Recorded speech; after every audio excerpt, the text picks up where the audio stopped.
agree with everything you just said. That this is also urgent because we've seen this pattern over the last couple of decades emerging now, where we have booms, bubbles, busts, and then bailouts. It's almost become a very familiar. It's become a very familiar cycle now.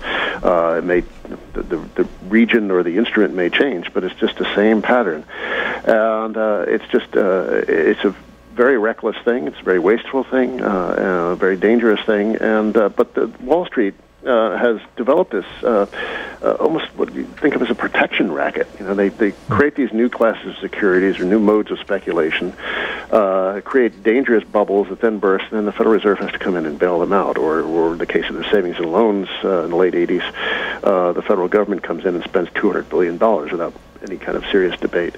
Or in other words, the American taxpayer. Exactly. And I think, after the election is over, I think we're going to see some sort of federal expenditure of federal money to do a housing bailout. They don't want to do it in the election season, but, because some things are too important to talk about in an election season, but I think that's going to happen.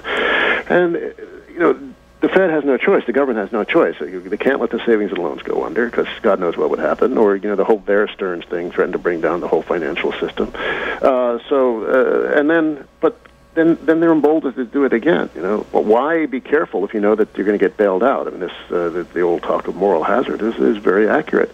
So it is something of a protection racket because in good times, Wall Street makes money hand over fist, doing reckless things that endanger everyone else. Then when they hit a wall, they put a gun to the government's head and say, bail us out or we'll take everyone down with us. And you would think that in return for all this consideration, in return for these bailouts and all this indulgence, that the authorities would demand something in return, like actually scrutinizing and regulating these characters, but they don't. We after the Enron debacle, well, let's go back. Even back in after the Asian crisis of '97, '98, there was this talk we needed new international financial architecture. That lasted about 6 months, and then when that crisis passed, we went back to business as usual and bubbling up again.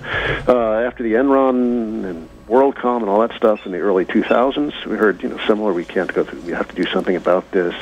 It was revealed that Enron had an enormous derivatives book that no one knew about. That's true. It's not even a question of regulation. We don't even know what's going on with all these cases. Absolutely, and that's actually, I hope that's going to be a subject of one of my articles for the Bohemian, something called Enron's Backdoor, something that was facilitated not just by Wendy Graham, who was head of the CFTC at that point, Commodities and Futures Trading Commission, but also her husband, Phil Graham, was the Senate leader, and he enacted into law a very not a very widely publicized loophole that allowed that Enron backdoor to remain open. Doug, I want to thank you so much for being our guest today. I want to. Next time I'm in New York, will you have dinner with me? For sure. We're kindred spirits, buddy. We are kindred spirits. All right, well, it's good to talk to you. You're very bright. You're on point. I hate to use the word progressive because it has all kinds of connotations. Let's just say you're on point, dude. All right. Well, thank you. I want to remind our. You're very welcome, and thank you for being on our show. I want to remind our listeners that you are the publisher of the Left Business Observer. And you can Google that up. They can also download your book for free, Wall Street. Is there anything else you care to promote, Doug?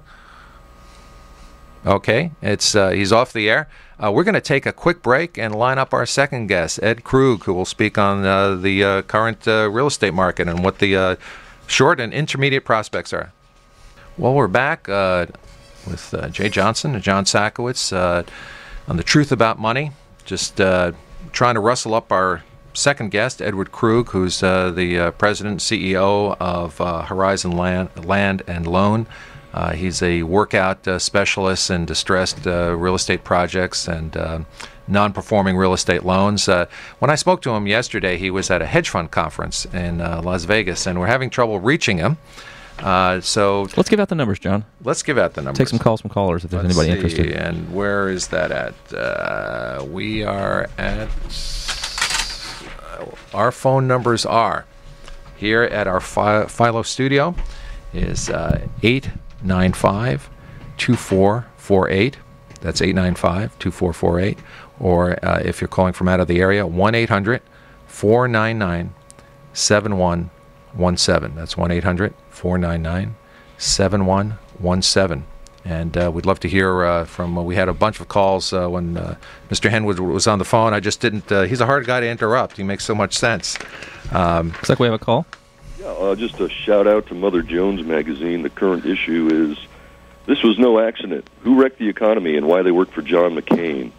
There's all about Phil Graham being his economic advisor, and so for more information on that whole Wendy Graham and connection, it'd be worth looking at this month's Mother Jones. Excellent. Did they mention that Phil Graham is vice chairman of UBS? Yeah, I'm sure they do. I kind of just browsed it a few days ago, and I don't remember much of what I read. It was just a quickie, but I haven't really read the article yet, totally. All right, very good. So that UBS rings a bell, totally. Thank you. Take care, bye. Thank you. Well, we're back. You got another call? We have another call. Caller, you're on the air. Yes.